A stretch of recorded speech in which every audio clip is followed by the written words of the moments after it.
ನಮಸ್ಕಾರ ಎಲ್ಲರಿಗೂ. ಯಾರಾದರೂ ನಮ್ಮ ಚಾನೆಲ್ನು ಮೊದಲ ಬಾರಿ ನೋಡುತ್ತಿದ್ದಲ್ಲಿ ದಯಮಾಡಿ ಸಬ್ಸ್ಕ್ರೈಬ್ ಮಾಡಿ.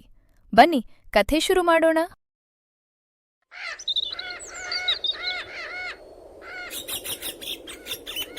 ಸುಂದರವಾದ ಹಸಿರು ಹೊಲಗಳಿಂದ ಸುತ್ತುವರಿದ ಒಂದು ಪುಟ್ಟ ಹಳ್ಳಿ ಇತ್ತು. ಜನರು ಪ್ರೀತಿ ಮತ್ತು ಒಗ್ಗಟ್ಟಿನಿಂದ ಜೀವನ ನಡೆಸುತ್ತಿದ್ದರು. ಅದೇ ಹಳ್ಳಿಯಲ್ಲಿ ರಾಧಾ ಎಂಬ ಪ್ರಾಮಾಣಿಕ ಹಾಗೂ ನಿಷ್ಠ ಹುಡುಗಿ ತನ್ನ ತಾಯಿಯ ಜೊತೆ ವಾಸವಾಗಿದ್ದಳು.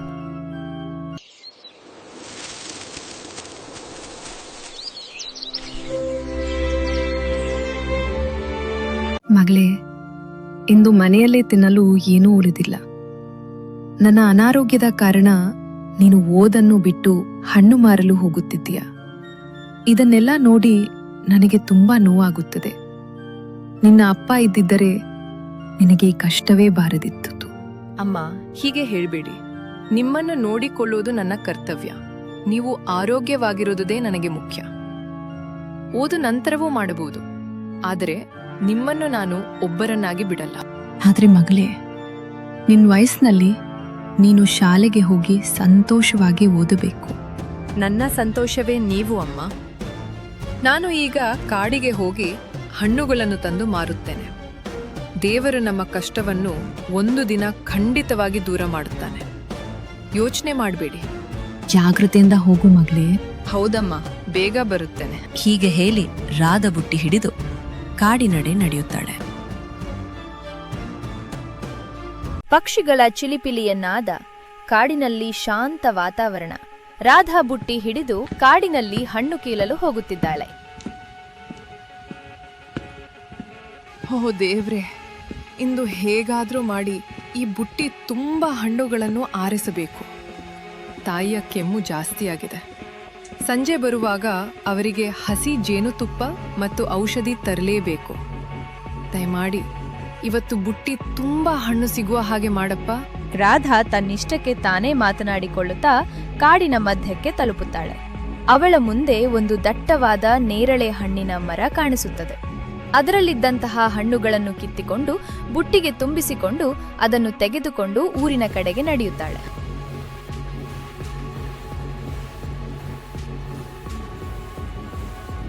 ರೂಪಾ ಹಣ್ಣಿನ ಬುಟ್ಟಿ ಹಿಡಿದು ರಸ್ತೆಯ ಬದಿಯಲ್ಲಿ ಕುಳಿತುಕೊಂಡು ಜೋರಾಗಿ, ಹಣ್ಣುಗೊಳ್ಳಿ, ತಾಜಾ ತಾಜಾ ಕಾಡಿನ ಹಣ್ಣುಗಳು ಆರೋಗ್ಯಕ್ಕೆ ತುಂಬಾ ಒಳ್ಳೆಯದು. ಬನ್ನಿ ಅಮ್ಮ, ಬನ್ನಿ ಅಣ್ಣ. ರಾಧಾಳ ಜೋರು ಧ್ವನಿಯನ್ನು ಕೇಳಿದ ಒಬ್ಬ ಗ್ರಾಹಕ ಅವಳ ಬಳಿ ಬರ್ತಾನೆ. ಹೇ ಹುಡುಗಿ, ಈ ಹಣ್ಣು ಹೇಗೆ? ಸೇರಿಗೆ 60 ರೂಪಾಯಿ ಅಣ್ಣ. ಕಾಡಿನಿಂದ ತುಂಬಾ ಕಷ್ಟಪಟ್ಟು ಆರಿಸ್ಕೊಂಡು ಬಂದಿದ್ದಾನೆ. ಏನು 60 ರೂಪಾಯಿನಾ? ನಿನ್ನ ಹಣ್ಣಿನಲ್ಲೇನಾದರೂ ಚಿನ್ನದ ತುಣುಕುಗಳಿವೆಯೇ? 20 ರೂಪಾಯಿ ಕೊಡ್ತೀಯಾ ಇಲ್ವೋ? ಇಲ್ಲದಿದ್ರೆ ನಾನು ಹೋಗುತ್ತೇನೆ. ರೂಪಾ ಕಣ್ಣೀರು ತುಂಬಿದ ದನಿಯಲ್ಲಿ ಮಾತಾಡ್ತಾಳೆ. ಬೇಡ ಅಣ್ಣ, 20 ರೂಪಾಯಿಗೆ ನನ್ಗೆ ಏನೂ ಸಿಗೋದಿಲ್ಲ. ನನ್ನ ತಾಯಿಗೆ ಔಷಧಿ ತರಬೇಕು. ಹಾಗಾದ್ರೆ ನಿನ್ನ ಹಣ್ಣು ನಿನ್ನ ಹತ್ರವೇ ಇರ್ಲಿ, ನಾನ್ ಬರ್ತೀನಿ. ಬಂದಂತ ಒಬ್ಬ ಗ್ರಾಹಕನು ಕೂಡ ಅಲ್ಲಿಂದ ಕೋಪದಿಂದ ಹೊರಟು ಹೋಗುತ್ತಾನೆ. ರಾಧಾನ ಮುಖದಲ್ಲಿ ಬರೀ ನಿರಾಸೆ ಹಾಗೂ ಯೋಚನೆ ತುಂಬಿಬಿಟ್ಟಿರ್ತದೆ. ಕೆಲವು ಸಮಯಗಳ ನಂತರ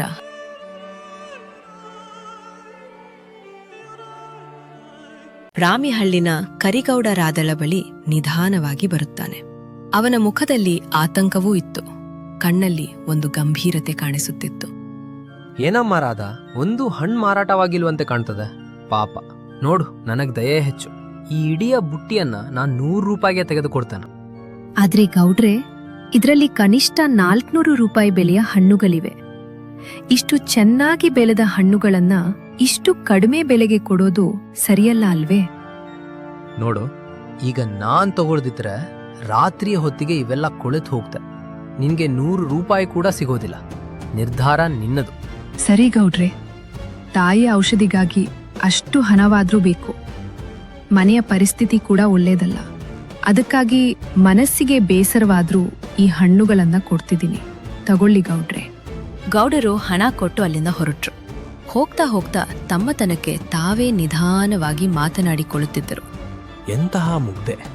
ಈ ಹಣ್ಣಿನ ಬೆಲೆ ಅವಳಿಗೆ ಗೊತ್ತೇ ಇಲ್ಲ. ನಾನು ಇದೇ ಹಣ್ಣನ್ನ ಪೇಟೆಗೆ ತೆಗೆದುಕೊಂಡು ಹೋದರೆ 500 ರೂಪಾಯಿಗೆ ಸುಲಭವಾಗಿ ಮಾರಿಬಿಡುತ್ತೇನೆ. ಆದರೆ ಅವಳು ಮಾತ್ರ ಇದನ್ನೆಲ್ಲ ಸಾಮಾನ್ಯವೆಂದು ಭಾವಿಸಿ ಮುಗ್ಧವಾಗಿ ನಗುತ್ತಿದ್ದಾರೆ.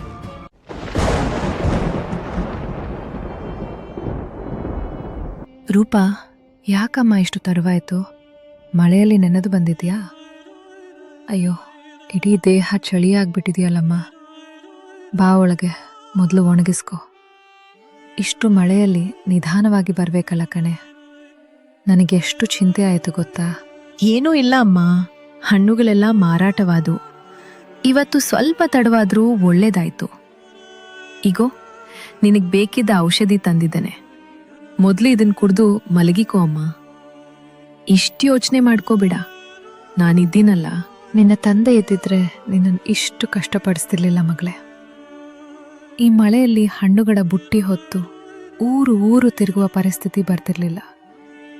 ನಿನ್ನನ್ನು ಹೀಗೆ ಒದ್ದೆಯಾಗಿ ಬಂದು ನೋಡುವಾಗ ನನ್ನ ಹೃದಯವೇ ಒಡೆಯುತ್ತದೆ ಕಣೆ. ಹಳೆ ವಿಷಯ ಬೇಡ ಅಮ್ಮ, ನಾನು ಶ್ರಮ ಪಡ್ತೇನೆ. ಎಷ್ಟು ಕಷ್ಟ ಬಂದರೂ ಹೆದರುವುದಿಲ್ಲ. ನಮಗೂ ಒಳ್ಳೆ ದಿನಗಳು ಬಂದೇ ಬರ್ತವೆ ಅಮ್ಮ. ಒಂದಿನ ನೀನು ಯಾವುದಕ್ಕೂ ಚಿಂತಿಸದೆ ಸುಖವಾಗಿ ಬದುಕುವಂತೆ ಮಾಡ್ತೇನೆ. ಹೀಗೆ ಹೇಳಿ ರಾಧಾ ಅಲ್ಲಿಂದ ಹೊರಟು ನೆಮ್ಮದಿಯಿಂದ ಕೂತು ಊಟ ಮಾಡ್ತಾಳೆ. ಇಡೀ ದಿನ ಶ್ರಮಪಟ್ಟಿದ್ದಕ್ಕೂ ಪ್ರತಿಫಲ ಸಿಕ್ಕಿತು ಎಂಬ ತೃಪ್ತಿಯಿಂದ ಅವಳ ಮನಸ್ಸು ಹಗುರವಾಗುತ್ತದೆ.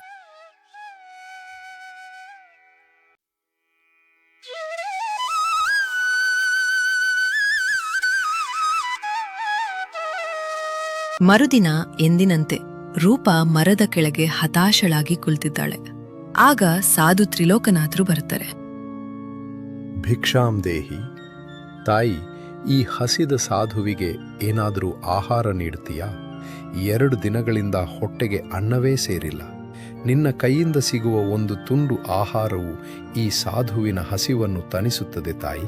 ರಾಧಾ ಗೌರವದಿಂದ ಎದ್ದು ನಿಂತು, ಸ್ವಾಮಿಗಳೇ, ನನ್ನ ಬಳಿ ಈಗ ಅನ್ನವಿಲ್ಲ. ಮನೆಯಲ್ಲೂ ತಿನ್ನಲು ಏನೂ ಉಳಿದಿಲ್ಲ. ಆದರೆ ಈ ಬುಟ್ಟಿಯಲ್ಲಿ ಕಾಡಿನ ಸಿಹಿ ಹಣ್ಣುಗಳಿವೆ. ಇವುಗಳನ್ನು ಮಾರಾಟ ಮಾಡಿ ತಾಯಿಯ ಔಷಧಿ ತರಬೇಕೆಂದುಕೊಂಡಿದ್ದೆ. ಆದರೂ ನಿಮ್ಮ ಹಸಿವು ನೋಡಿದ ಮೇಲೆ ಖಾಲಿ ಹಸ್ತದಿಂದ ಕಳುಹಿಸಲು ನನ್ನ ಮನಸ್ಸು ಒಪ್ಪುತ್ತಿಲ್ಲ. ನೀವು ಇದನ್ನು ಸ್ವೀಕರಿಸಿದರೆ ನನಗೆ ಪುಣ್ಯ ಬರುತ್ತದೆ ಸ್ವಾಮಿಗಳೇ. ಮಗಳೇ, ಇವು ನಿನ್ನ ಜೀವನದ ದಾರಿ. ಇವುಗಳನ್ನು ನನಗೆ ನೀಡಿಬಿಟ್ರೆ ನೀನು ಮನೆಗೆ ಏನು ತೆಗೆದುಕೊಂಡು ಹೋಗುತ್ತೀಯಾ? ನಿನ್ನ ತಾಯಿಗೆ ಔಷಧಿ ಹೇಗೆ ತರುತ್ತೀಯಾ? ನಿನ್ನ ಹೊಟ್ಟೆಯ ಹಸಿವನ್ನು ಹೇಗೆ ತಣಿಸಿಕೊಳ್ಳುತ್ತೀಯಾ? ಚೆನ್ನಾಗಿ ಯೋಚಿಸಿ ನಿರ್ಧಾರ ಮಾಡು ಮಗಳೇ. ಪರವಾಗಿಲ್ಲ ಸ್ವಾಮಿಗಳೇ. ಯಾರೋ ಒಬ್ರು ಹಸಿದಿರುವಾಗ ನಾನು ಹಣದ ಬಗ್ಗೆ ಯೋಚಿಸುವುದಿಲ್ಲ. ಹಸಿದ ಹೊಟ್ಟೆಗೆ ಆಹಾರ ನೀಡುವುದಕ್ಕಿಂತ ದೊಡ್ಡ ಪುಣ್ಯ ಇನ್ನೊಂದಿಲ್ಲ ಎಂದು ನನ್ನ ತಾಯಿ ಹೇಳುತ್ತಾಳೆ. ಈ ಹಣ್ಣುಗಳನ್ನು ಮತ್ತೆ ಕಾಡಿಗೆ ಹೋಗಿ ಕಿತ್ತು ತರಬಹುದು.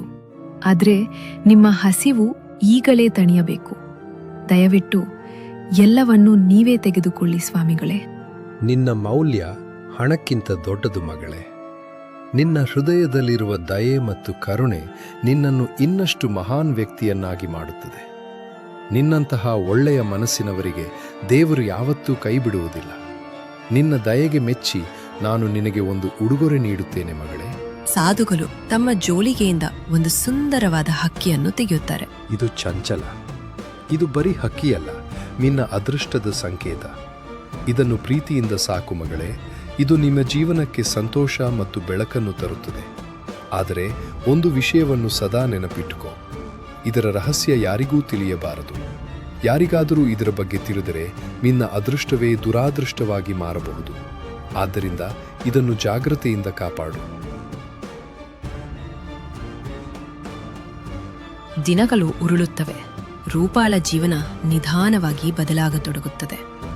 ಅವಳು ಹೊಸ ಬಟ್ಟೆಗಳನ್ನು ತೊಡಲು ಆರಂಭಿಸುತ್ತಾಳೆ. ಮನೆಗೆ ಬೇಕಾದ ಅಕ್ಕಿ, ಔಷಧಿ ಮತ್ತು ಇತರೆ ಸಾಮಾನುಗಳನ್ನು ತರುತ್ತಾಳೆ. ಮೊದಲು ಬಡತನದಲ್ಲಿ ನರಳುತ್ತಿದ್ದ ಆ ಮನೆಯಲ್ಲಿ ಈಗ ಸಂತೋಷ ನೆಲೆಸಿರುತ್ತದೆ. ಆದರೆ ರೂಪಾಳ ಈ ಬದಲಾವಣೆಯನ್ನು ನೋಡಿದ ಗೌಡರ ಮನಸ್ಸಿನಲ್ಲಿ ಅಸೂಯೆ ಮತ್ತು ಅನುಮಾನ ಮೂಡತೊಡಗುತ್ತದೆ. ಚಂಚಲ, ನೀನು ಬಂದ ಮೇಲೆ ನನ್ನ ಹಣ್ಣುಗಳು ಕೇಳಿದ ಬೆಲೆಗೆ ಮಾರಾಟವಾಗುತ್ತಿವೆ. ಮೊದಲು ಯಾರೂ ಗಮನಿಸದ ನನ್ನ ಬುಟ್ಟಿಯ ಹಣ್ಣುಗಳು ಈಗ ಕ್ಷಣಾರ್ಧದಲ್ಲೇ ಮಾರಾಟವಾಗುತ್ತಿವೆ. ನಮ್ಮ ಮನೆಯಲ್ಲೂ ಮತ್ತೆ ಸಂತೋಷ ಕಾಣಿಸುತ್ತಿದೆ. ಅಮ್ಮನ ಆರೋಗ್ಯವು ದಿನದಿಂದ ದಿನಕ್ಕೆ ಸುಧಾರಿಸಿದೆ. ನಿಜವಾಗಿಯೂ ನೀನು ನನ್ನ ಅದೃಷ್ಟದ ಹಕ್ಕಿ ಚಂಚಲ. ರೂಪಾ, ನೀನು ಪ್ರಾಮಾಣಿಕಳು. ಅದಕ್ಕೆ ನಿನಗೆ ಒಳ್ಳೆಯದಾಗುತ್ತಿದೆ. ನಿನ್ನ ಒಳ್ಳೆಯ ಮನಸ್ಸು ಮತ್ತು ದಯೆಗೆ ದೇವರ ಆಶೀರ್ವಾದ ಸಿಕ್ಕಿದೆ. ಆದರೆ ಒಂದು ವಿಷಯವನ್ನು ಎಂದಿಗೂ ಮರೆತಬೇಡ. ಸಾಧುಗಳು ಹೇಳಿರುವಂತೆ ನನ್ನ ಬಗ್ಗೆ ಯಾರಿಗೂ ತಿಳಿಯಬಾರದು. ಈ ಗುಟ್ಟು ನಿನ್ನಲ್ಲೇ ರಟ್ಟಾಗಿರಬೇಕು. ಇಲ್ಲವಾದಲ್ಲಿ ಅದರ ಪರಿಣಾಮಗಳು ತುಂಬಾ ಭಯಾನಕವಾಗಿರಬಹುದು. ರೂಪಾ, ಯೋಚನೆ ಮಾಡಬೇಡ ಚಂಚಲ್. ಖಂಡಿತವಾಗಿಯೂ ಈ ಗುಟ್ಟು ನನ್ನಲ್ಲಿ ಉಳಿಯುತ್ತದೆ. ಮುಂದೇನಾಗುತ್ತದೆ ಗೊತ್ತಾ? ಸಾಧು ತ್ರಿಲೋಕನಾಥರು ರೂಪಾಲಿಗೆ ಹೇಳಲಿರುವ ಆ ಒಂದು ರಹಸ್ಯ ಅವಳ ಜೀವನವನ್ನೇ ಬದಲಾಯಿಸಲಿದೆ. ಆದರೆ ಆ ರಹಸ್ಯ ಏನು? ರೂಪಾಲ ಮುಂದಿನ ಹೆಜ್ಜೆ ಏನು? ಇದನ್ನೆಲ್ಲ ತಿಳಿಯಲು ಕಾಯಿರಿ ಭಾಗ 2ಗೆ. ಇಂತಹ ರೋಚಕ ಕನ್ನಡ ಕಥೆಗಳಿಗಾಗಿ ಈಗಲೇ ನಮ್ಮ ಚಾನೆಲ್ನ ಸಬ್ಸ್ಕ್ರೈಬ್ ಮಾಡಿ ಮತ್ತು ಬೆಲ್ ಐಕಾನ್ ಒತ್ತೋದನ್ನು ಮರೆತುಬಿಡಬೇಡಿ.